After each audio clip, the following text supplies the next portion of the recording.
Hello everyone and welcome to the next best of 3 in the Interleague Masters Season 2. We're still in Group B and this time we are going to look at another Turtle game which starts with a close position.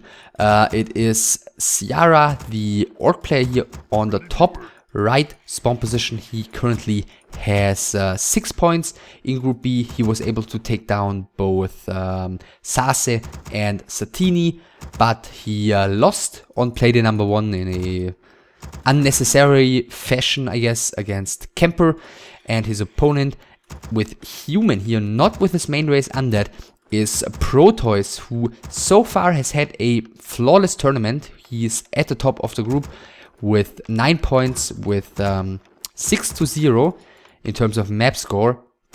And Protois is certainly one of the players who was somewhat capable of playing off race and who apparently against Orc did not feel like Undead was giving him the greatest chance of winning. And we'll find out if he's going to be able to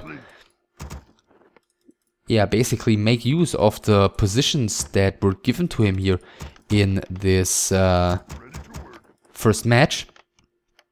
So IEM for him against Fars here. For Ciara, both of the players are now aware that it is close spawn positions.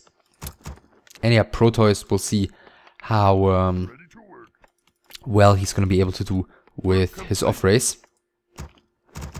Ciara with the second burrow. I mean, Protois basically has played all the races once in a while, except for Night Elf, perhaps. Nah, scratch that. Actually, off the top of my head, I can't even think about the game against Lucifer. I believe in Wc3, where he played Night Elf. So yeah, Protois, this time he's gonna give it a shot with Human, and it looks like he's gonna go ahead and creep the orange camp here immediately. Farsia is heading towards the left hand side. Arcane Tower is being upgraded. He's got 5 peasants in his gold mine. Nothing that can usually happen to him when playing Undead, but this time with Human it does. The first 2 creeps are gonna fall before the Farsia arrives. Item will be Claws of Attack +6 for the IEM. Definitely pretty good item in you know, a circumstance like this where dealing damage over time against is he getting the last hit? No, he isn't. But this one is going to Ciara, where dealing damage over time against the Farseer can be a very powerful weapon, and maybe he's going to be able to make use of it even better with the Claws of Attack +6. So one of the peasants has fallen already. Protois is a little bit slow with on the retreat here with his peasants, and he's going to lose 2 more here as the Pierce, the Grunt is being blocked in the meantime by the Water Metal. So that's where Protois's micro is being focused towards at the moment. The Grunt is escaping, the 3rd peasant is falling. This is going to be such a slow tag for Protois, who's rebuilding peasants right now. Ciara in the meantime has already started his tag. He's getting another Grunt. He is looking quite alright thus far. The XP on the Farseer is quite impressive. The IEM at about the same experience. He lost one of the creeps and he lost a bunch of units to Ciara here early on already. Trying to get level 2 somehow, but as long as this Farseer is around and is pesky, that's not going to be the easiest task to complete here. Footmen continue chasing. Tier 2 tech now started as well by Protois. 1, 2, 3 grunts out. He does not go to the shop to pick up heal salves. Would have expected him to go for that investment, but then he may have been too late to do anything about Protois's level 2. So maybe that was the right decision. Footmen are distracted once again, but of IEM with a Water Mantle, and the Footman is coming in. I was just about to say securing the level 2, and he does so. Last hit is being dealt by the Human, not by the Orc, and therefore finally the level 2. Another creep gets killed by the Grunts here, and is he getting this one as well? It's not enough for level 2, and he's not getting it on top of that, so it wouldn't even have been enough for level 2, but as it went, obviously he didn't get it as well. So tier 2 tag about 75% done here for the Orc player. Protois in the meantime quite a bit behind. Looks like he's right now feeling like keeping the pressure up. Heal salves being bought right now. The Farsi and the Grunt are gonna heal up. Protois, I'm not really sure if he's gonna be able to achieve all too much here. 3 burros have finished already, and he only has the level 2 AM, so only level 1 water elemental, so he shouldn't be able to really do anything about the space here as long as Ciara keeps his you know, repair management and PN in and out of burrows management properly handled. So neither of the players right now is really getting anything done. It looks like Protois may have been tricked here. Tier 2 is now finished, and let's see what he's getting here. It is the TC second, and he's getting 1 lodge and dual lodge for Ciara is what it is. So we're probably gonna see a lot of shamans here. Grunts and shamans is what I'm expecting, and it looks like he is trusting the old school approach in this game here. Again, how close was this last hit? He did not get it, but he did at least get the level 2.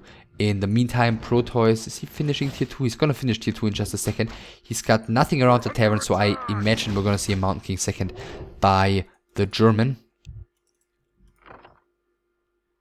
And yeah, with so little damage output currently, there's really not too much of a threat against these tier 2 buildings, despite their vulnerability, while coming up with the 4 grunts there, with the Farseer there, with the burrows there, with chain lightning and everything. These footmen will take so much damage if they commit against one of the spirit lodges.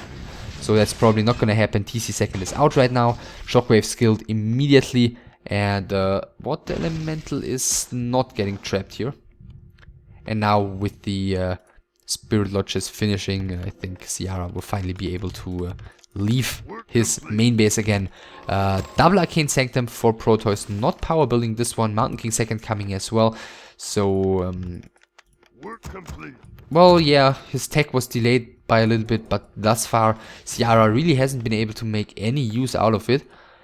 And we'll see how well Protois is going to be able to deal with the first bunch of shamans arriving here. Of course, this is not a late game strategy, at least in general, by the orc player, so he's gonna want to keep the pressure up here as much as he can. I think he played the exact same strategy against Kemper in the first best of 3 of the season, and he had a very good early game. He had a way better early game, if I remember correctly, than he had in this one, and he still ended up losing because the mid game ended up not going all too well for him. But he's playing the same style here, so he seems to be confident in it still. And Protois, he seems to be feel confident in going for the late game here against the Grunt Shaman strategy of his opponent. So he's just sitting back and creeping a little bit on his own. I'm not really sure where the Sorceress is going towards. But yeah, as expected, Ciara is keeping the pressure up. He's going for the Arcane Sanctum. If he can kill that, that could be quite painful already. There's only 1 Sorc out at the moment. There's 1 Priest that's gonna join there. Wow, and he slowed accidentally. The creep, he didn't stop slow, so he's got only 1 more slow in the future fight. But he's got a big mana potion. The 1 Priest here has been picked off. Looks like he got a purge and got killed as a follow-up. And is there space for a second Arcane Sanctum in the bag? I don't think so, at least not for the moment. Ciara is keeping the pressure up here, trying to speed scroll in, trying to initiate a fight, but Protois is able to circumvent him here, and perhaps with the militia to back him up, he's going to be willing to take a fight here. The position is actually quite awkward for Ciara as far as I can tell, with the Shaman there in the front, with the TC being out of position. Now it might be getting a little bit better. The first Demolisher is joining already. Mountain King is taking a lot of damage. The TC is kind of in an awkward spot, but it looks like the damage output for the human player isn't enough. Lightning Shield used onto one of the Shamans here, doing a lot of damage against these militia. The Chain Lightning is coming in on top of it, and all of the militia, except for 1, have already fallen. And it looks like this is not going to turn out all too well for Protois. Just given the lack of casters that he has to work with here, this is such a difficult position to be playing in. But at the same time, the majority of the front of the orc player has also fallen already, but it's still just so much more remaining for him than for Protois. Now the Mountain King is the target, and does he have another purge available? It looks like the answer might be no, he does have, but the Shaman wasn't in position apparently. and TP into the back of the base by Protois. But this is not at all the position you want to be in. More peons being brought here by the Orc player. He does have the War Mill ready, of course, since you know, he's got 2 demolishers out already. So maybe he's gonna want to add towers eventually as well, just to force his opponent's hand here. Boating one of the wolves, interestingly. Demolishers shooting onto the Arcane Tower here. Now they are a bit out of position, but the damage output of Protois is just so low. He just has so few units. So yeah, what can he really achieve here? As soon as he moves out, like, Purge is gonna be hell on earth for him. And he's now getting a new Arcane Sanctum in the back. In the meantime, one farm and the Arcane Tower have fallen, so no more static defenses for the human in this game either. Footman gets picked off. And there's, yeah, more and more trouble here for Protois as the game goes on. Clapped by the Mountain King. Does he have a Purge this time? No, he doesn't. Is he really saving all of that mana for maybe Lightning Shield and Purge if there's Water Metal? I mean, there is a Water Metal here, but he's not purging that one either. But I mean, does it matter at this stage of the game? It's 30 supply for Protois, 49 for Ciara still, and there's the GG by Protois, losing his first game in this tournament. As I said it previously, apparently not feeling like Undead would give him the best chance here against his Orc opponent. And being punished for it. I mean, Ciara was able to delay the attack of Protois, which is the main purpose early on, basically, of the Farseer in Human versus Orc. Or basically in, you know, Orc against Undead as well. But in this case, of course, in Orc against Human. And he was successful in doing so, and he followed it up with this super aggressive strategy, which, as I said, this isn't aiming for a 25-minute game.